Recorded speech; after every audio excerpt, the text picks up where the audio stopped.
اعوذ باللہ من الشیطان الرجیم بسم اللہ الرحمن الرحیم ولا تقربوا مال اليتيم إلا بالتي هي أحسن حتى يبلغ أشده وأوفوا بالعهد إن العهد كان مسؤولا ولا تقربوا مال اليتيم إلا بالتي هي أحسن حتى يبلغ أشده ولا تقربوا واو کے معنی تقرب اختیار کرنا اردو میں بھی استعمال کرتے ہیں، قریب ہو جانا. تم قریب نہ جاؤ، واو الف جمع کی علامت، تم سب قریب نہ جاؤ. لا تقرب، تم سب قریب نہ جاؤ مال الیتیم، مال اردو کا کلمہ ہے، یتیم کا کلمہ بھی اردو میں اسی طرح استعمال ہوتا ہے. پہلا نکرہ دوسرا معرفہ ہے تو ترجمہ کرتے ہوئے درمیان میں کا کے کی کا اضافہ کریں گے. مال الیتیم، یتیم کے مال کے، یتیم کے مال کے قریب بھی نہ پھٹکو. الا سوائے اس کے، باللتی بے کے ساتھ، اللتی اس کے ساتھ، ہیا جو ہے احسن، افعالوں کا وزن ہے، اور جتنے کلمات افعالوں کے وزن پہ آتے ہیں اس کے اندر سب سے زیادہ کے معنی خود بخود آ جاتے ہیں. جو سب سے بہتر ہے، جو سب سے اچھا ہے، جو سب سے اچھا طریقہ ہے سوائے اس کے، یتیم کے مال کے قریب بھی نہ پھٹکو. حتیٰ، یہاں تک کہ یبلغ، حتیٰ بھی اردو میں استعمال کرتے ہیں، بالغ ہو جانا بھی اردو میں استعمال کرتے ہیں، یہ تو مضارع کی علامت ہے. حتیٰ یبلغ، حتیٰ کہ وہ بالغ ہو جائے، اشدہ، اپنی پوری جوانی کو،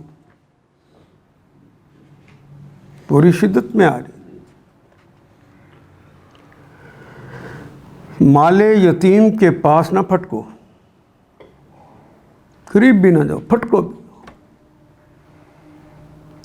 مگر احسن طریقے سے، مگر عمدہ طریقے سے. اس سے اچھا کوئی اور طریقہ نہ ہو، اتنے اچھے طریقے سے، باقاعدہ پلاننگ کے ساتھ، یہاں تک کہ وہ اپنے شباب کو پہنچ جائے.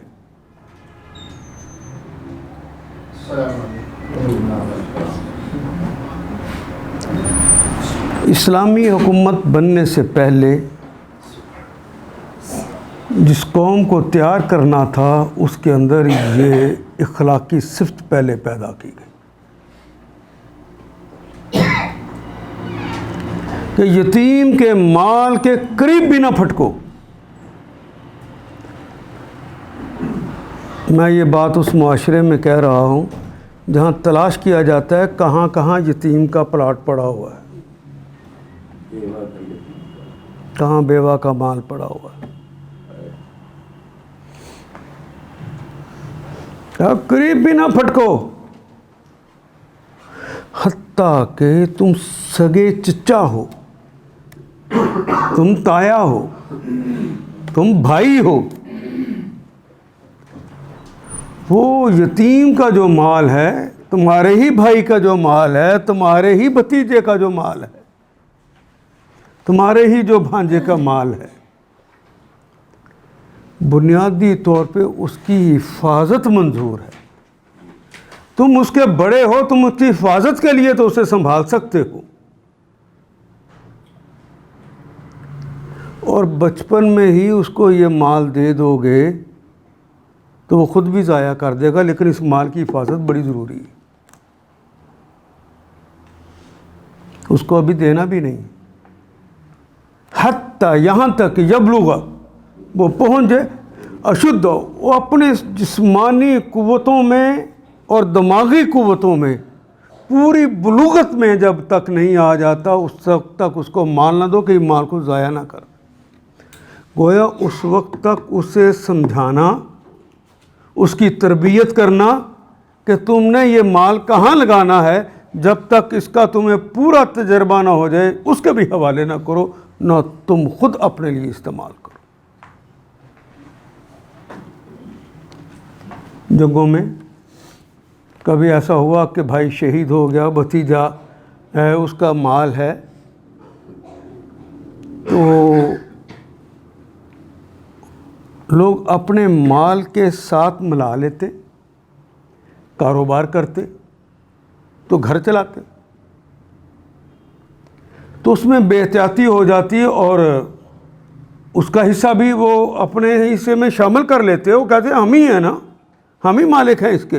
نہیں، تم مالک ہو ہی نہیں۔ اس پیسے کا مالک، اس مال کا مالک، اس پلاٹ کا مالک وہی شخص ہے، لیکن اس کی ذمہ لگا دیا گیا تمہارے کہ تمہاری ولایت ہے اس پر۔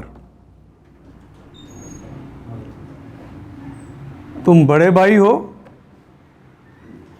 تمہیں سمجھ ہے، تم چچا تایا ماموں پھپھو خالہ ہو، تمہیں سمجھ ہے، اس مال کو ابھی اسے نہیں دینا، کہیں غلط طریقے پہ نہ لگا دے۔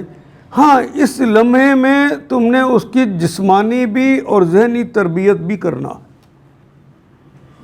تاکہ وہ اچھی طرح سمجھ آئے کہ باپ کی اس وراثت کو اس نے کس طرح استعمال کرنا ہے۔ یہاں بلوغت کا کلمہ جو استعمال نہیں کیا گیا بلکہ اشدہ کا کلمہ استعمال کیا گیا، جب تک بلوغت کے اندر دماغی بلوغت نہیں شامل ہو جاتی وہ اپنے اشد اور پورے بھرپور جوانی کو نہیں پہنچتا، بچوں کی والی حرکتیں کرتا۔ اس لیے اس کی دماغی صرف یہ کہ جوان ہو گیا تو مگرو لو، نہیں نہیں نہیں نہیں، یہ اخلاقی فرض تھا تمہارے اوپر۔ اور جب یہ اسلامی حکومت بن گئی، مدینہ کی اسلامی حکومت بن گئی، تو یہ فوجداری مقدمہ بن گیا، یہ قانونی حیثیت اختیار کر گیا۔ یتیم کے مال کی حفاظت ولی پر فرض ہے، ولی سے لیا جائے گا، اور جس کا کوئی ولی نہ ہو۔ اسی زمانے میں محمد رسول اللہ نے کہہ دیا من لا ولی لہ، جس کا کوئی ولی ہے انا ولی لہ، میں اس کا ولی ہوں۔ تو یہ قانون بنا دیا کہ حکومت ولی ہوتی ہے۔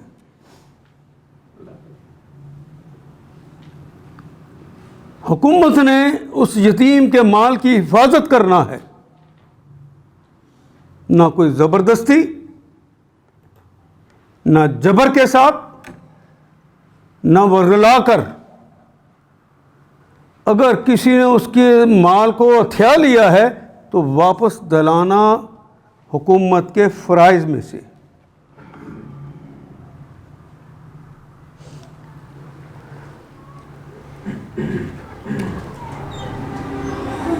لا تقربوا مال الیتیم،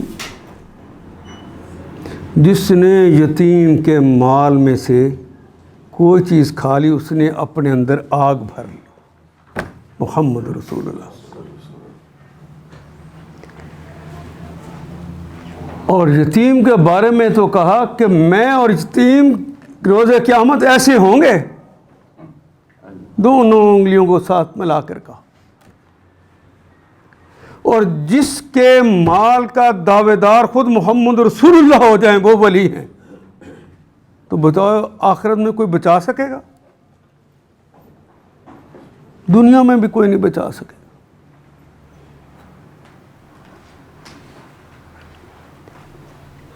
ہاں، اس مال کا اندر تصرف جو کرنا ہے وہ بھلے طریقے سے اس کی حفاظت کا ہو سکتا ہے۔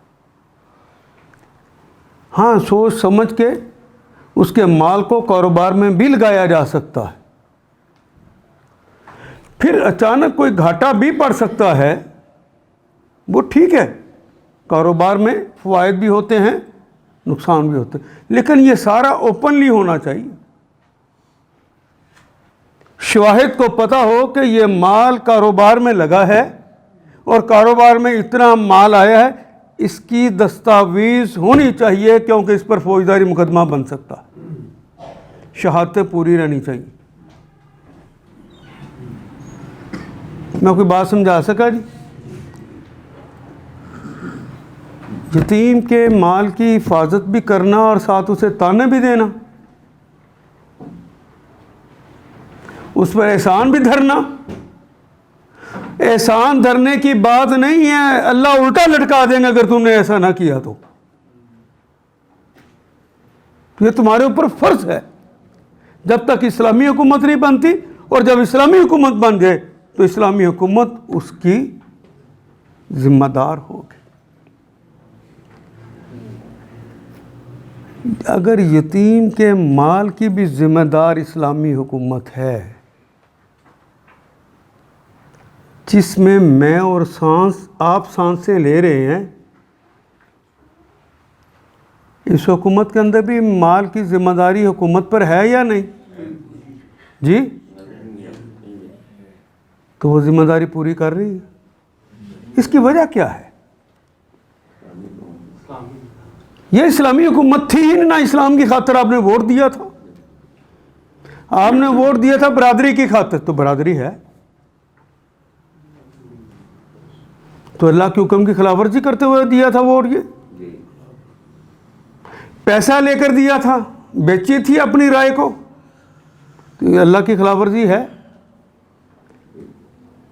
میرے بیٹے کو اس نے نوکری دلوا دی تھی، اس لیے میں نے ووٹ دے دیا۔ جو رشوت دیتا ہے، آپ نے اللہ کا قانون کو توڑنے والے کو ووٹ دیا ہے۔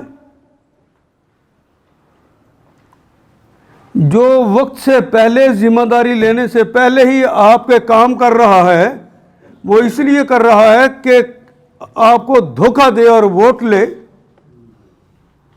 اس دھوکہ دینے والے کے ساتھ آپ نے یہ سلوک کر دیا کہ سار اپنی قیمتی رائے وہ اس کو دے دی جس کو دینے سے منع کیا گیا تھا۔ خلاف ورزی کس کی ہوئی؟ اللہ کی خلاف ورزی۔ وہ پوچھے گا تم نے ووٹ کو بریانی کی ایک پلیٹ پر، قیمے والے نان پر بیچ ڈالا، ایک سڑک پر، ایک نوکری پر بیچ ڈالا، میں ایک ٹرانسفر پہ بیچ ڈالا۔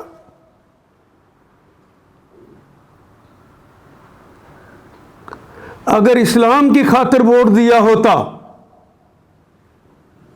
تو میرے اور آپ کے مال کی حفاظت میری حکومت کرتی یا نہ کرتی؟ مجھے آواز نہیں آپ کی آ رہی،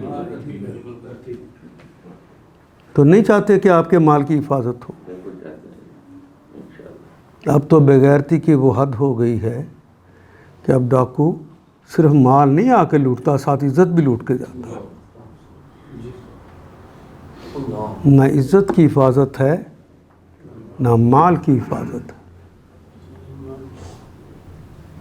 یہ اسلامی حکومت بنانے سے پہلے لوگوں کو تیار کیا جا رہا ہے۔ لوگ سمجھتے ہیں اسلام کا نعرہ لگائیں گے اور لوگوں کو اس پر تیار نہیں کریں گے تو اسلامی حکومت بن جائے گی۔ قرآن سے جوڑے بغیر اگر کوئی کہے کہ اسلامی حکومت کوئی بنا سکتا ہے تو جھوٹ کہتا ہے۔ اگر محمد رسول اللہ نہیں بنا سکے اس کے بغیر تو تم کیسے بنا لو گے؟ یہ 14 نے کہا تھا جو میں روز پڑھ کے آپ کو سنا رہا ہوں، یہ پہلے بنیادی و صاف انسان کے اندر موجود ہوں گے، اس عوام کے اندر، تو ووٹ کا صحیح استعمال بھی وہی کرے گا، دوسرا کر بھی نہیں سکتا۔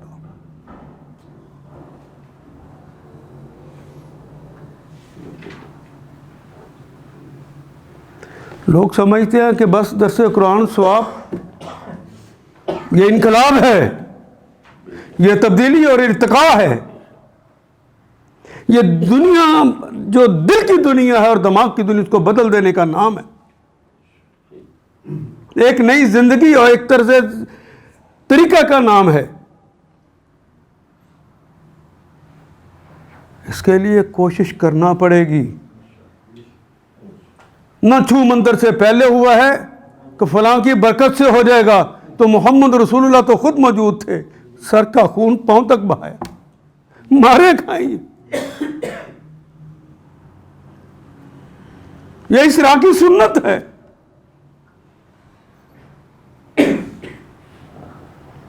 یتیم کے مال کو اور اپنے مال کو اگر بچانا چاہتے ہو تو تمہارے اندر یہ قوت نہیں ہے کہ تم بچا سکو. ایک ڈاکو آ جائے, تمہاری بیٹی کی عصمت لوٹ رہا ہوتا ہے اور تم خاموش پاس کھڑے رہتے ہو. یہ اندر کی غیرت کس نے ماری ہے؟ ورنہ کوئی بھی غیرت مند بندہ یہ برداشت کرے گا؟ کیوں برداشت کرتے ہیں؟ نہیں یقین کہ زندگی اور موت اللہ کے ہاتھ میں ہے. اللہ کا یقین پہلے اٹھا ہے.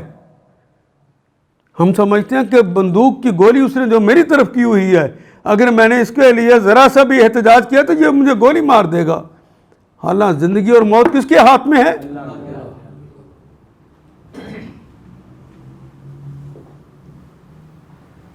دنیا کے ان امتحانوں سے نکلو گے تو سرخرو ہوگے.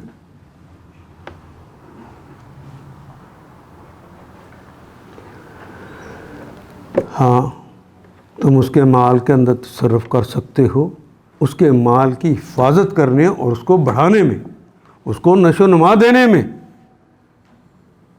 اس کو خود یتیم کو اس کی تربیت دینے میں. وَلَا تَقْرَبُوا الْمَالَ الْيَتِيمَ, مال کھانا تو بڑی دور کی بات, اس کے قریب بھی نہ پھٹکنا. إِلَّا بِالَّتِي هِيَ أَحْسَنُ, جو عمدہ طریقہ ہے, بس وہ طریقہ, جو اس کی حفاظت کر سکے بس وہ طریقہ, بس جو اس کی تربیت کر سکے وہ طریقہ, وہ نظام اس کو اپنانا جس میں اس کے مال کی حفاظت ہو سکتی ہو. حادثہ تو کہیں پر بھی ہو سکتا ہے. چونکہ یہ قانون بننے والا ہے, اس لیے اس ساری ٹرانزیکشنز کے آپ کے پاس ڈاکومنٹیشن ہونی چاہیے, اس کے گواہ ہونے چاہیے. دنیا میں بھی اگر مقدمہ ہو جائے تو تم نے اپنی حفاظت کرنا ہے. دنیا میں بھی اسلامی قانون کے سامنے کہ میں نے اس کے مال کے ساتھ اتنا تھا, بڑھا کر اتنا کیا ہے, اتنی تربیت دی ہے, اور اگر حادثاتی طور پہ کم بھی ہو گیا تو اس کے شواہد موجود ہونے چاہیے. گھاٹا پڑتا ہے. کوئی کاروبار ایسا ہے کہ صرف فائدہ ہی فائدہ ہو, اللہ کرے کبھی نقصان نہ ہو. جس طرح حضرت عبد الرحمن بن عوف فرماتے ہیں, بخدا میں نے اپنی زندگی میں گھاٹے کا مزہ کبھی چکھا ہی نہیں. لیکن یہ لازم نہیں ہے, اس لیے اس کی احتیاط رکھیے.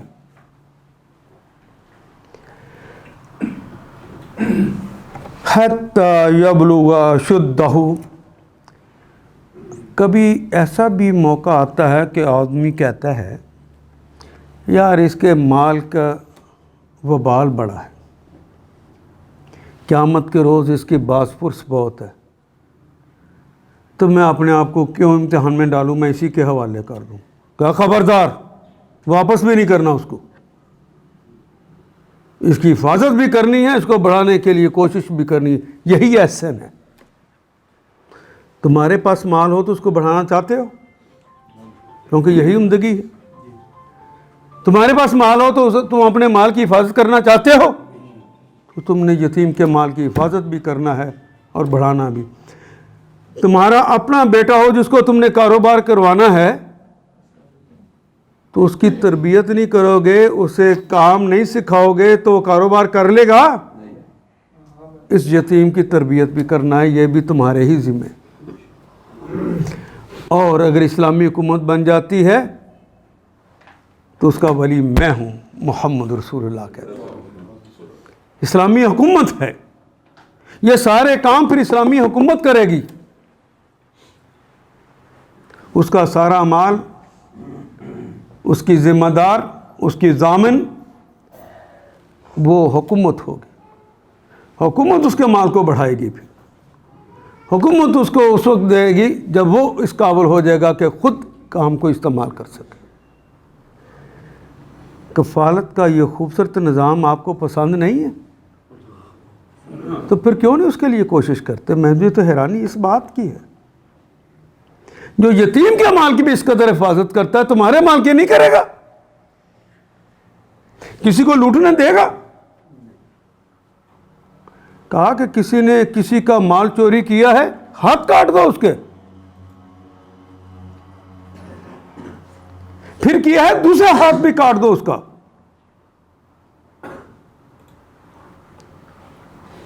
پھر کرتا ہے اس کی ٹانگ بھی کاٹ دو ایک. پھر کرتا ہے اس کی دوسری ٹانگ بھی کاٹ دو تاکہ اس قابل ہی نہ رہے.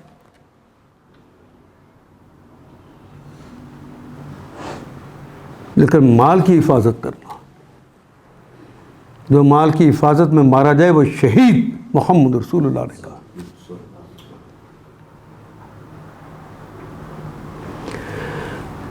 خدا لگتی کہیے آج اگر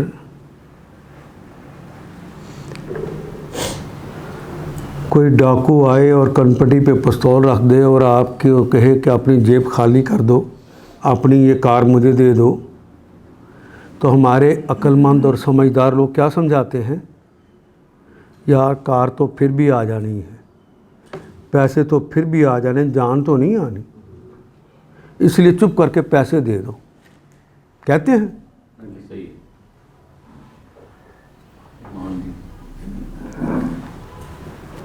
یہ بات کہ جس نے پہلے پیسے دیے ہیں اب وہ پیسے دوبارہ دے دے گا، خسارے کو پورا کر دے گا، وہ اللہ موجود ہے، یہ بات تو ٹھیک، لیکن یہ کہاں سے آ گیا کہ گولی مارنے کی قوت، جان لینے کی قوت اس ڈاکو کے پاس ہے؟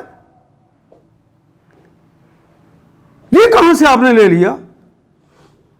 وہ تو اس نے دھمکی دی کہ میں تجھے گولی مار دوں گا. کیا اس گولی سے تو مر بھی جائے گا؟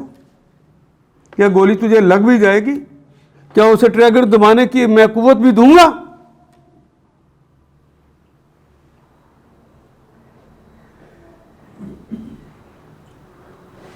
مال کی حفاظت کے لیے لڑنا شہادت کا درجہ ہے. آپ شہید نہیں ہونا چاہتے اور بھاگ جانا چاہتے؟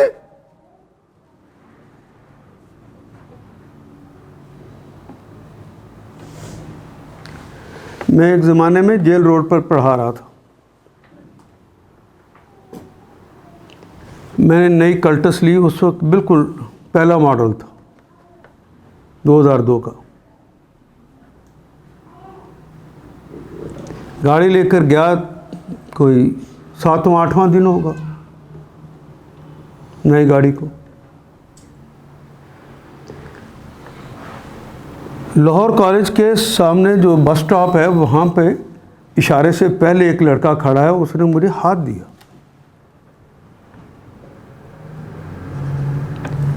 میں رک گیا.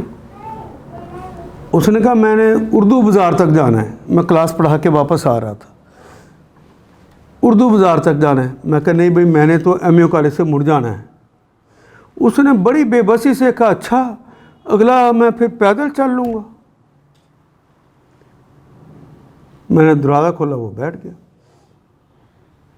تو میرے دل میں آ رہا یار کتنا نوجوان ہے، 25-26 سال کا نوجوان ہے، اس کے پاس تو کچھ بھی پیسے نہیں ہوں گے، بے بسی کا عالم ہے کہ بیچارے نے بیچارگی سے کہا ہے اچھا اگلا حصہ میں پیدل چل کے چلا جاؤں گا، اچھا میں چھوڑ آؤں گا، کوئی حرج نہیں. ابھی میں سوچ رہا تھا تو وہ ایک 32 کا ہوتا ہے، ایک 38 کا، ایک 56 کا ہوتا ہے ریوالور. وہ ایجنسیوں کے پاس ہی ہوتا ہے یا ڈاکوؤں کے پاس ہوتا ہے. اس نے میری کن پٹی پہ رکھ دیا. تو میں نے اس سے پوچھا کہ پیسے چاہیے، گاڑی چاہیے، کیا چاہیے؟ کیا بکواس نہ کرو سیدھا چلو.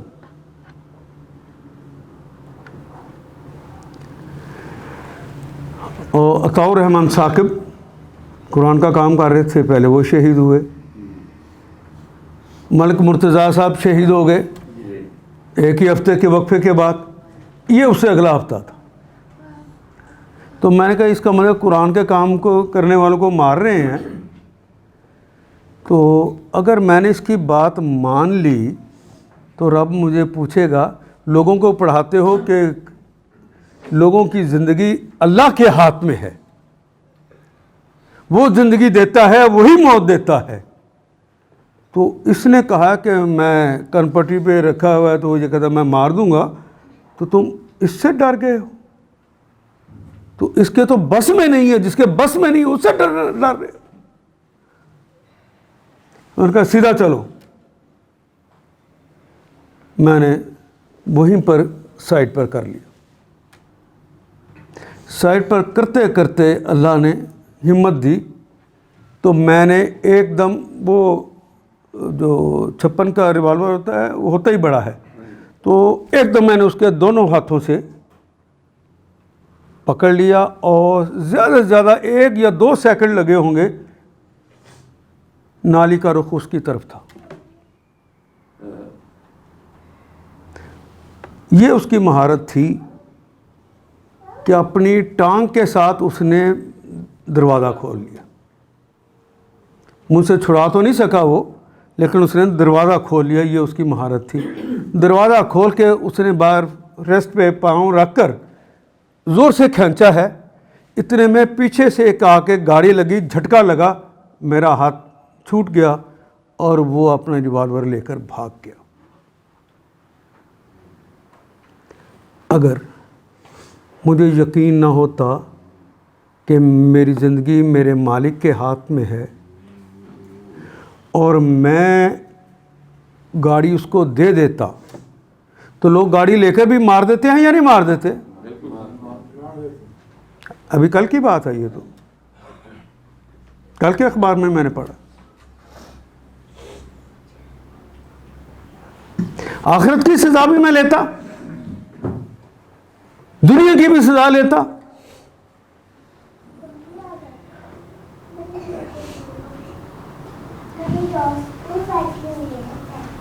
اور یہ تو صرف مال کا مسئلہ تھا. لوگ اپنی عزت دے دیتے ہیں. اندر سے ایمان نکل گیا ہے، اس لیے انسان بغیرت ہوا ہے. ایمان ہوتا تو کبھی بےغیرتی کی ساتھ نہ جاتا انسان. شریکوں سے لڑتے ہوئے تیری غیرت جاگ جاتی ہے، اور بیٹی اور بہن اور بیوی کی عصمت کو بچاتے ہوئے تجھے موت کا خوف لاحق ہو جاتا ہے، اور یقین کر لیتا ہے کہ اس کے ہاتھ میں میری زندگی ہے. کہاں رہ گیا ایمان؟ تمہارے مال کی حفاظت کس کے ذمہ ہے؟ الٹیمیٹلی مال کے آنے کا وقت بھی مقرر ہے اور مال کے جانے کا بھی وقت مقرر ہے. یہ تو خوش قسمت لوگ ہوتے ہیں جب آئے تو اس کو ویسے تصرف کرتے ہیں جس طرح رب نے کہا ہے، اور جب چلا جائے تو ویسے ہی عمل کرتے ہیں جس سے رب نے کہا. نہ وہ مایوس ہوتے ہیں، نہ آپے سے باہر ہوتے ہیں.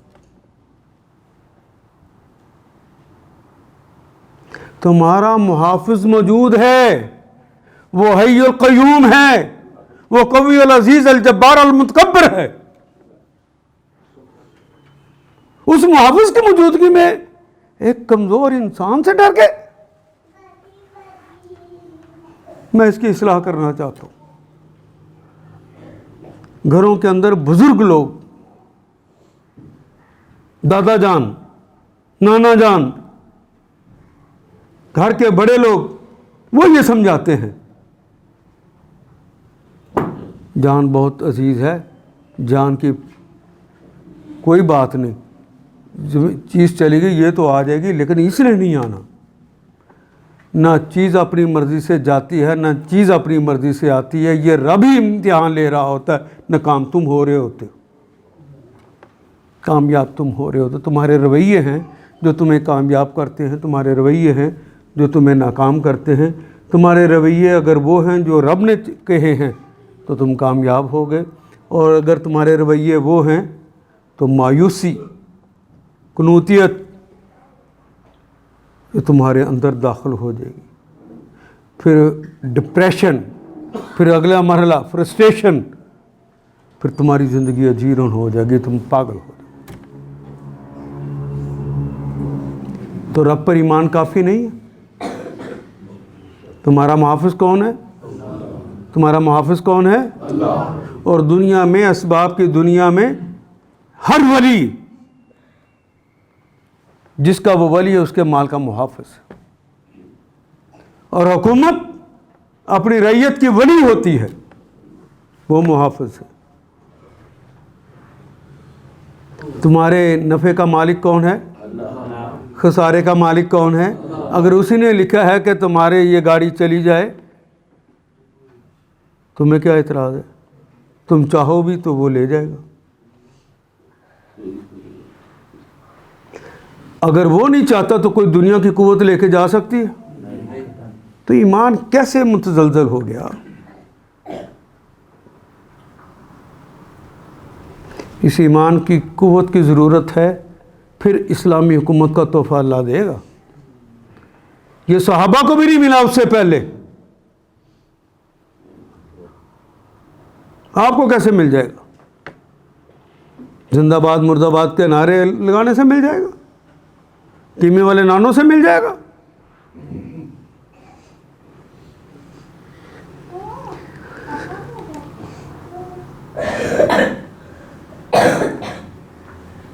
اور سیمی کولن دے کے اگلی بات کہی، وَأَوْفُوا بِالْعَہْدِ۔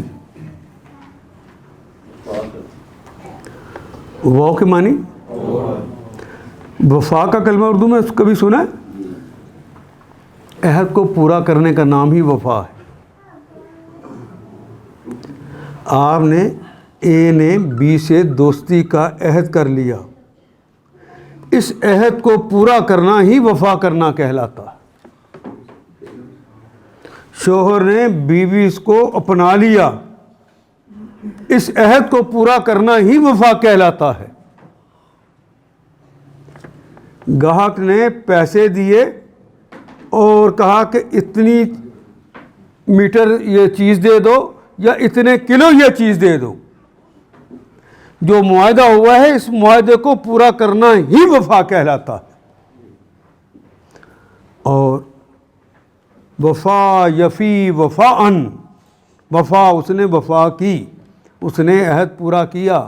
یفی وہ عہد پورا کرتا ہے یا کرے گا، وفاءً پورا کرنا، عہد کا پورا کرنا۔ وہ اوفو، اور وفا کرو، پورا کرو، بالعہدی، بے کے ساتھ، العہد عہد کے ساتھ۔ جس سے بھی عہد کیا ہے وہ کچھ عہد ہوتے ہیں جو باقاعدہ کیے جاتے، کچھ عہد ہوتے ہیں جو باقاعدہ نہیں کیے جاتے۔ میں مثال دیتا ہوں کہ رب نے کہا کہ الستُ بربکم، کیا میں تمہارا رب نہیں ہوں؟ تو تمام روحوں نے کیا کہا تھا؟ قالوا بلا، ہاں ہاں یہ عہد ہو چکا، مجھے تو نہیں یاد، لیکن جس نے کیا اس نے یاد دلا دیا کہ یہ تو ہوا تھا۔ اس عہد کو پورا کرنا ہے یا نہیں کرنا؟ نہیں تو بے وفائی رب سے۔ بے وفا کا دنیا میں کوئی مقام ہوتا ہے؟ نہ آخرت میں کوئی مقام ہے۔ وہ کہتے ہیں اس عہد کو پورا کرو، وفا کرو۔ آپ نے اے نے بی کے ساتھ کچھ خریدنے کا عہد کیا۔ اسلام تو اس چھوٹی سی چیز پر بھی، آپ نے دکاندار سے کوئی چیز خریدی، آپ نے اس سے ریٹ طے کیا، 1 کلو کتنے کی دو گے؟ وہ کہتا ہے 100 روپے کی، آپ کہتے ہیں 90 روپے دوں گا، 95 روپے پہ آپ کا عہد ہو گیا۔ اس کا اتنا صرف موقع دیتا ہے کہ اگر آپ نے ہاں کہہ دیا ہے کہ مجھے 95 پہ میں منظور ہے، عہد ہو گیا ہے، تو اس میں تبدیلی اب نہیں ہوگی۔ اگر تم نے رخ پھیر لیا تو یہ 95 کا ہی رہے گا۔ چاہے رخ پھیرنے کے بعد پیچھے جو کھڑا بندہ تھا اس نے بتایا کہ 7 والی دکان پہ تو یہ 85 کا مل رہا ہے، اب تمہیں 95 کا ہی خریدنا ہے، تم نے کیا۔ اس کو دھوکہ دہی کی سزا دے گا اللہ، تیرا کمپنسیشن کرے گا، لیکن عہد کو نہیں توڑا جا سکتا۔ میں کوئی بات سمجھا سکا یا نہیں؟ اگر اسلامی حکومت ہو تو یہ دھوکہ دہی وہ کرتا؟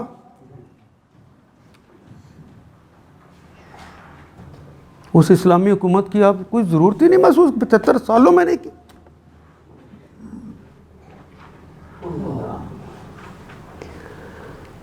یہ جو پہلے نبی اکرم صلی اللہ علیہ وسلم کی عنایات کے زمانے میں یہ اخلاقی تھی، اس کی بھی قانونی حیثیت ہو گئی مدینہ منورہ کی اسلامی حکومت بنتے ہی۔ حکومت کے فرائض میں تھا، اور نبی صلی اللہ علیہ وسلم نے وہ لوگ مقرر کر رکھے تھے جو باٹ کو جا کے خود تولتے تھے۔ اس کا جو باٹ رکھا ہوا ہے کہ یہ 1 سا ہے، 1 کلو ہے، تو وہ پورا ہے یا کم رکھ کے کرتا۔ ان کو سزائیں دیں جنہوں نے چھوٹا باٹ رکھ کر اور قیمت زیادہ لی۔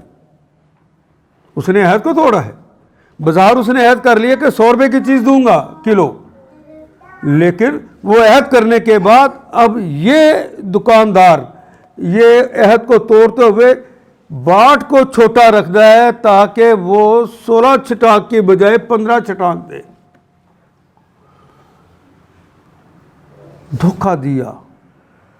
آپ دیکھیں اس کی اسلام سزا کیا سمجھا رہا ہے۔ یہ دھوکہ دیا، بظاہر تو وہ کلو ہی تھا، لیکن اصل میں وہ 1 چھٹانک کم تھا، 16 تولے کم تھا۔ اس نے دھوکہ دیا تو محمد رسول اللہ کی زبان اقدس جو قانون ہوتی ہے وہ فرماتی ہے من غش فلیس منا، جس نے دھوکہ دی کہی وہ ہم میں سے، رسول اللہ امت سے ہی نکال دیتے۔ کسی مولوی کی بات ہوتی تو میں کہتے وہ بڑے متشدد۔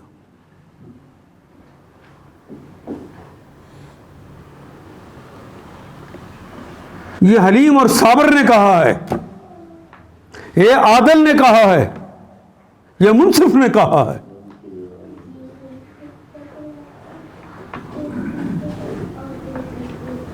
من غشہ، ماپنے والا اللہ ہو یا تولنے والا اللہ ہو، اسلامی حکومت ہے تو یہ حکومت کے فرائض میں سے ہوگا۔ آپ زمین خریدتے ہیں،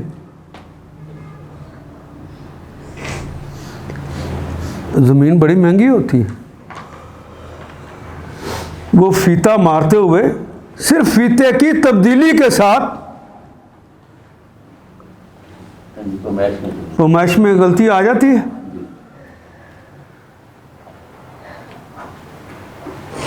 اگر یہ پتہ چل جائے کہ پٹواری نے ایسا کیا ہے تو نوکری کے قابل رہ گیا، تحصیلدار نے کیا تو پٹواری اس قابل رہ گیا، نوکری سے رہ ہی نہیں سکتا، کیونکہ سرکاری ملازم تھا، جس کام کے لیے اسے رکھا تھا اس نے وہی کام نہیں کیا، بلکہ ڈیلیبریٹلی اس کے اندر اس نے جان بوجھ کر اللہ کے دین کی مخالفت کی۔ اب وہ اس سیٹ پر بیٹھنے کا اہل نہیں رہا۔ اور جس شخص کو اس بات کا پتہ چل جائے کہ میں ڈی سی نہ رہا تو یہ جو عللے تللے ہیں، میں سیکٹری نہ رہا تو یہ جو میری مرات ہیں یہ بھی نہیں رہیں گی، میری تنخواہ بھی نہیں رہے گی، تو یہ 2 نمبر کے کام کریں گے تو اسلامی حکومت ہوگی تو انہیں ہٹائے گی، ورنہ ہر کرپٹ کو ہر طاقتور بچاتا ہے یا نہیں بچاتا؟ آپ کے سامنے ساری حکومتیں موجود ہیں، سامنے ایک دوسرے پہ کرپشن کے الزام لگائے۔ اب میں کہوں کہ عدالتوں کے اندر لگے تو عدالتیں بھی کرپٹ، جس ملک کی عدالتیں بھی کرپٹ، جس کی بیوروکریسی غلط کرپٹ، جس کا سیاستدان کرپٹ، جس کا فوجی بھی پاکستان کے نام پہ چیز خریدتے اس میں سے کمیشن کھاتا ہو. ایسی عوام کو رزق آسانی سے ملتا ہے کہ مشکل سے؟ پھر تو آپ کی زندگی مشکل ہو گئی ہے کہ نہیں؟ اگر عہد کو وفا کرنے کا معاملہ ہوتا اور اس کی قانونی حیثیت جو اللہ نے دی ہے وہ ہوتی تو آپ کے ساتھ یہی سلوک ہوتا. اور جس کو پتا ہوتا کہ میری عہد جو ہے کہ میری یہ نوکری صرف اتنے لمحے ہے جب تک یہ ثابت نہیں ہوتا کہ میں نے دھوکہ دہی کی ہے، میں نے غلط کام کیا ہے، جس دن ثابت ہو جائے نوکری نہیں رہے گی. پھر بھی کرے گا؟ اب تو وکلا کی ایک تنظیم کھڑی ہو جاتی ہے، حقوق انسانیت کی ایک تنظیم کھڑی ہو جاتی ہے، اور دفاع کن کا کرتے ہیں؟ چوروں کا. الٹی گنگا ہی بہہ گئی. اور اس کی وجہ صرف میں اور آپ ہے. میں اور آپ اپنی ڈیوٹی نہیں دیتے. ایک بیعت ہی تو یزید نے مانگی تھی، اور کیا مانگا تھا؟ اس بیعت کو ہی تو ووٹ کہتے ہیں. یہ اتنی قیمتی چیز ہے بیعت جسے ووٹ کہتے ہیں کہ حسین علی مقام نے اپنی جان دے دی، اپنے ساتھیوں کی جانیں دے دی، اور ایک ایک کٹ کے جگر گوشے شہید ہوتے گئے. ان کو دیکھا آپ نے اور کہا کہ یہ تو شہید ہو جائیں، لیکن میں اپنے سامنے اللہ کے قانون کو شہید ہوتے نہیں دیکھ سکتا.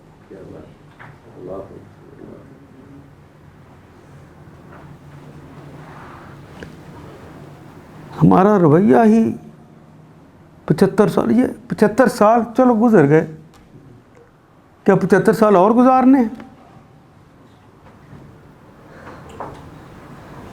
ایک ایک آیت آپ کو روک روک کے سمجھا رہی ہے، پکڑ پکڑ کے سمجھا رہی ہے. جس جگہ جو نوکری کر رہے ہو اس کا حق ادا کرو، اس عہد کو پورا کرو. ایل ڈی اے میں ملازم ہے، باہر رکشہ چلا رہا ہے.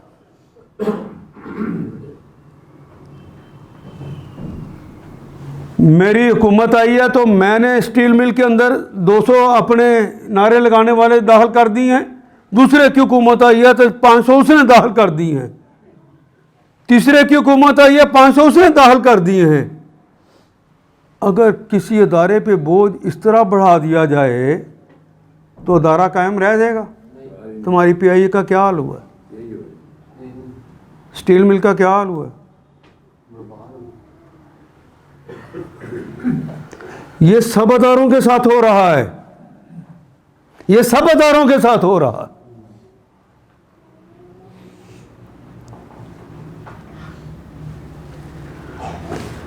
اب صرف اتنی سی بات ہے کہ یہ لوگ وفادار نہیں ہیں. ان کی وفاؤں کو خریدنے کے لیے ان کو وزارتیں اور مشیر بنایا جا رہا ہے.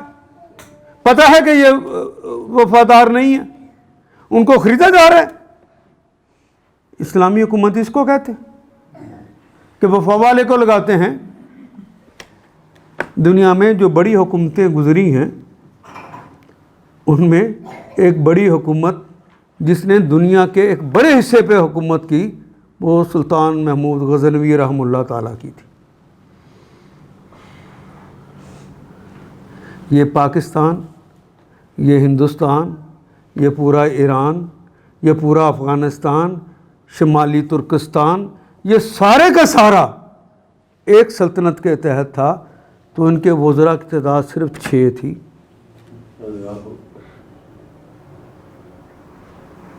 اب کتنی ہے؟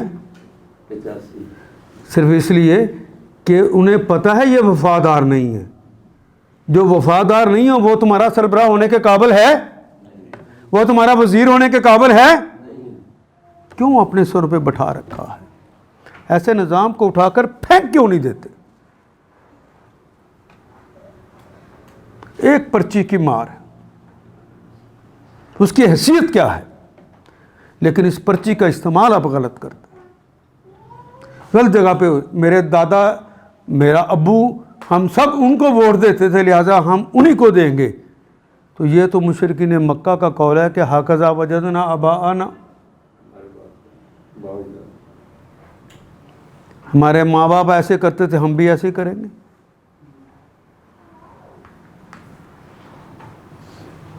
برادری کو دے دیا ہے ووٹ، بدماش کو دے دیا ہے۔ حالانکہ اسی آئین کے اندر دیکھیں معجزات، اللہ تعالیٰ نے بچنے کا کوئی رستہ چھوڑا نہیں ہے، اس لیے عذاب در عذاب آ رہے ہیں، بچنے کا کوئی رستہ نہیں چھوڑا۔ اسی دور کے اندر، اسی آئین کے اندر یہ لکھ دیا کہ حاکمیت اعلیٰ اللہ کی ہوگی۔ تو پاکستان میں حاکمیت اعلیٰ کس کی؟ امریکہ کی، فوج کی، رشوت خوروں کی۔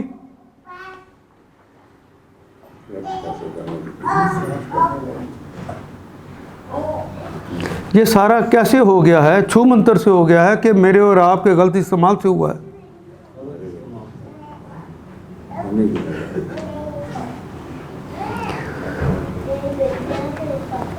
اوفو بالعہد، عہدوں کو پورا کرو۔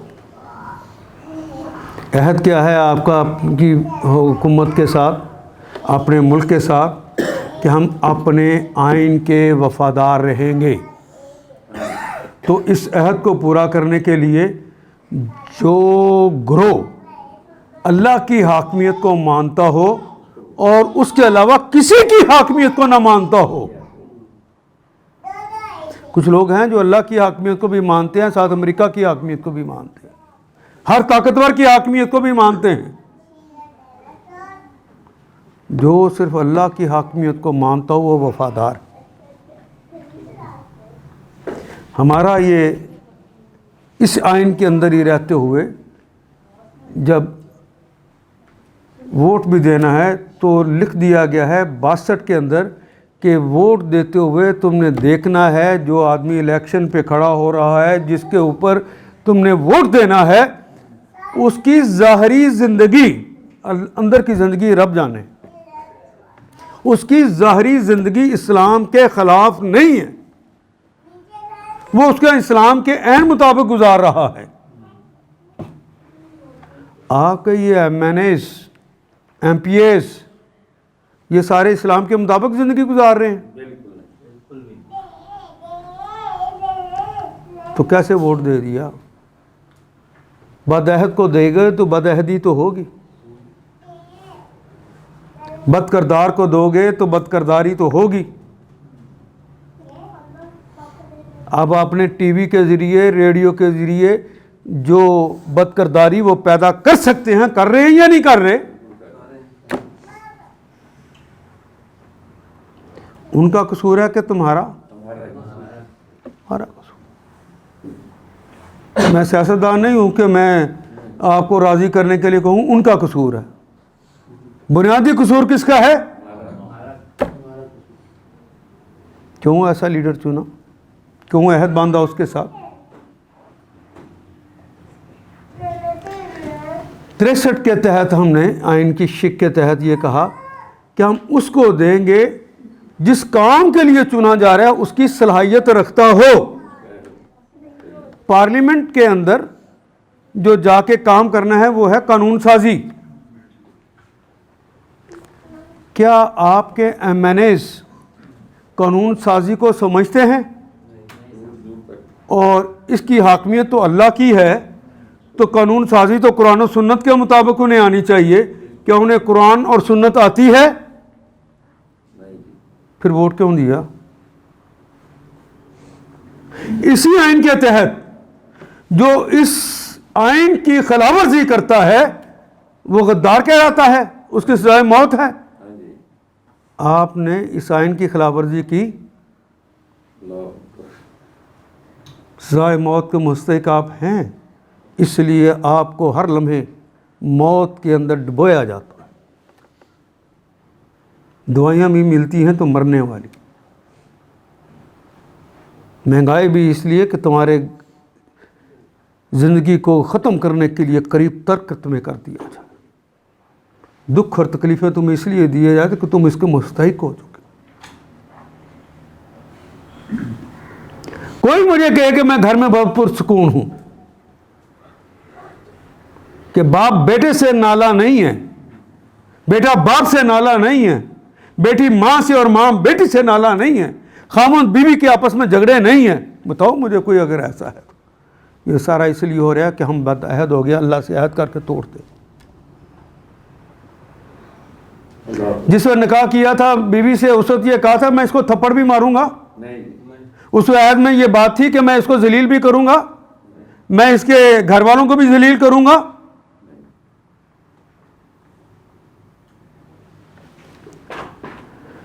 پھر کیسے کیا؟ عہد کو توڑا یا نہیں توڑا؟ پھر کہتے ہیں ہمیں کوئی نقصان نہ ہو. ہر جرم کی سزا اللہ کہتے ہیں تم بھی دو, تو کیا اللہ خود نہ دے؟ یہ کیسے ممکن ہے؟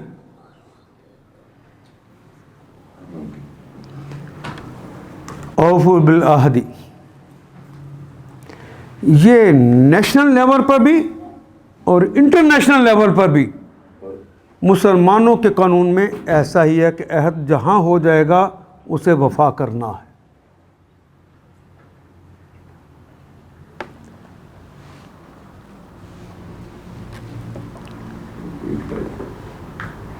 حضرت 8 بج گئے.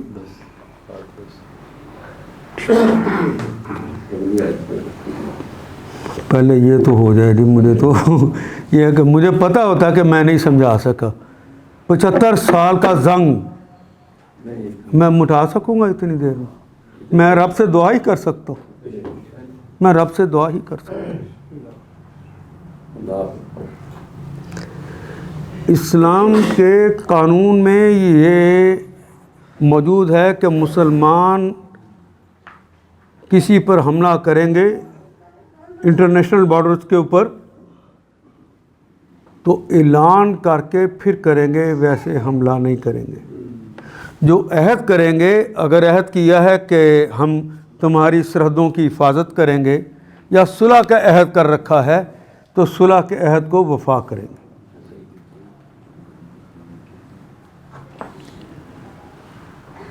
کیسر کے ساتھ لڑائی ہو رہی ہے, حضرت امیر معاویہ رضی اللہ تعالیٰ عنہ نے ان کے ساتھ عہد کیا کچھ دنوں کی جنگ بندی کا.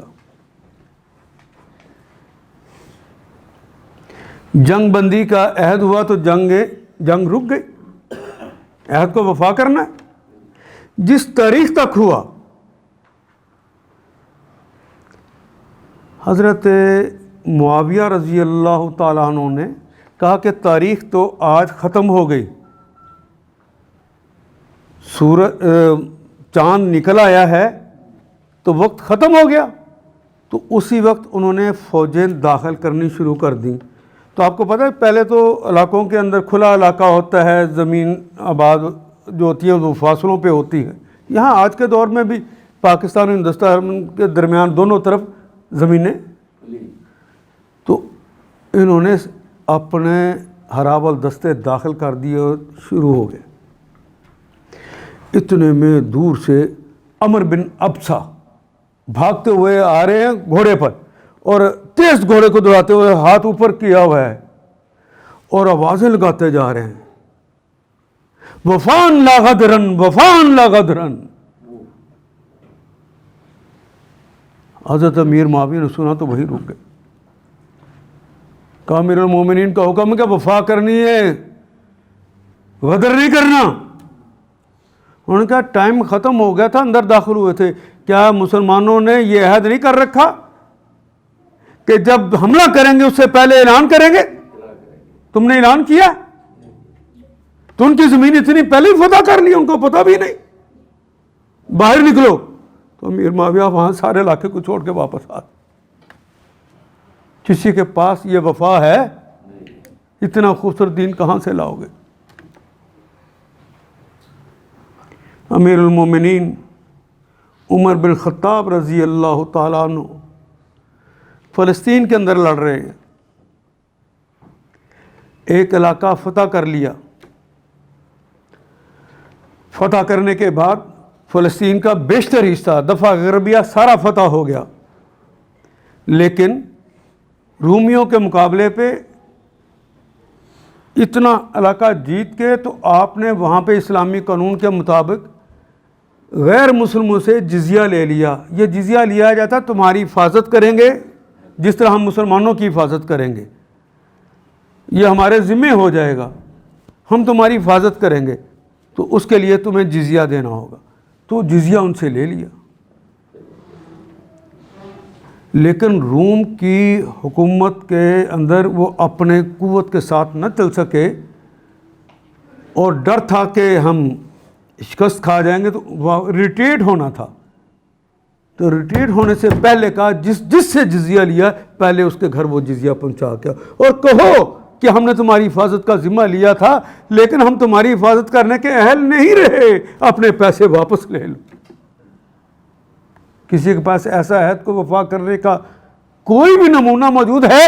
کوئی نہیں. اپنے دین کو چھوڑ بیٹھے ہو.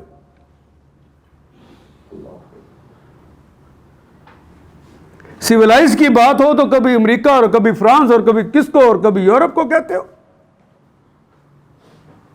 جو سویلائزیشن محمد رسول اللہ نے عطا کی ہے اس کا ڈنکا ہی نہیں بجتا آپ کے دلوں پر.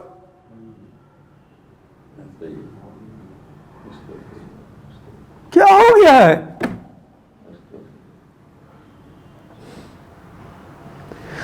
اللہ کی کبریائی کا اعلان کرو. انا العہدہ, یہ سارے عہد جتنے. میں ایک بات پھر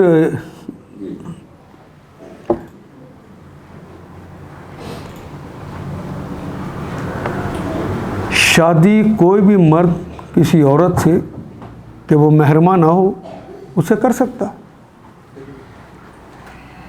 لیکن میں ایک بڑا ملک کے اندر وہ بھی وبا آئی ہوئی ہے اس کو ٹھیک کرنے کے لیے عرض کرنے لگا ہوں.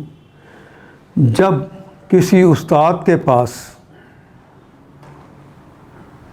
اپنی بیٹی کو کوئی پڑھنے کے لیے یونیورسٹی کالج میں بھیجتا ہے,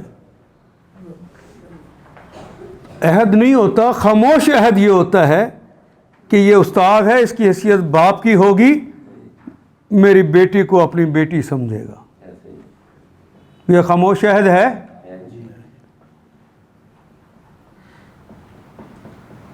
اب اس خاموش عہد کو پورا کرنا ہے یا نہیں کرنا؟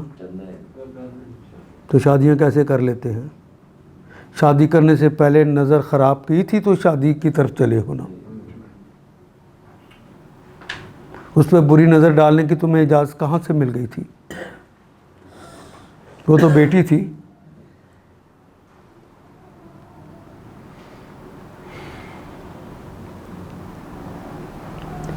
یہ المیہ ہے اس وقت, اس کی بھی اصلاح ضروری تھی. وقت ختم ہو گیا کہ ان العہد, سارے کے سارے عہد وہ خاموش عہد ہوں. آپ میں نے اس کی مثال آغاز میں ہی کر دی تھی کہ جب رب نے کہا کہ تمہارا رب کون ہے, کیا میں تمہارا رب نہیں ہوں؟ تو ہمیں تو نہیں پتا کہ کب کہا تھا. وہ خاموش عہد ہے لیکن کل پوچھا جائے گا. اس عہد نے بھی پوچھا جانا ہے. جس اعتماد پہ کسی نے بھیجا ہے اس اعتماد کو تم نے ٹھیس کیسے پہنچا دی؟ اس گھر پہ کیا گزرتی؟ بیٹی علم لینے کے لیے گئی تھی تو وہ عشق کرنے لگ گیا. ان العہد کان مسئولا, ہر عہد کے بارے میں سوال کیا جائے گا, پوچھا جائے گا اس کے بارے میں. اور پوچھنے والی ہستی کون ہے؟ دنیا میں آپ کسی کو بتا سکیں خدا کی قسم میری نیت ٹھیک تھی, لوگ مان جائیں گے, اور آپ کو بھی کیا لوگ ہیں. تو وہ مال یتیم کے اوپر تھی, وہ عہد کرتے ہوئے تھی, اس کو جو توڑا ہے کس نیت سے توڑا ہے رب جانتا ہے. اس نے پوچھ لینا ہے. یہ قیامت کے سوالوں میں سے یہ سوال ہے. اس لیے قرآن حکیم نے کہا جب تک اس عہد کو پورا کرنے کا آپ عزم صمیم نہیں کرتے اللہ بھی یہ عہد نہیں کرے گا کہ ہاتھوں میں اسلامی حکومت کا تحفہ دے، اللہ نہیں دے گا۔ عوام کا بیشتر حصہ پہلے اس عہد کو پورا کرنے کا عزم صمیم کرے، مال یتیم کی حفاظت کا عزم صمیم کرے، اپنے پہلی غلطیوں کی معافی مانگ لے۔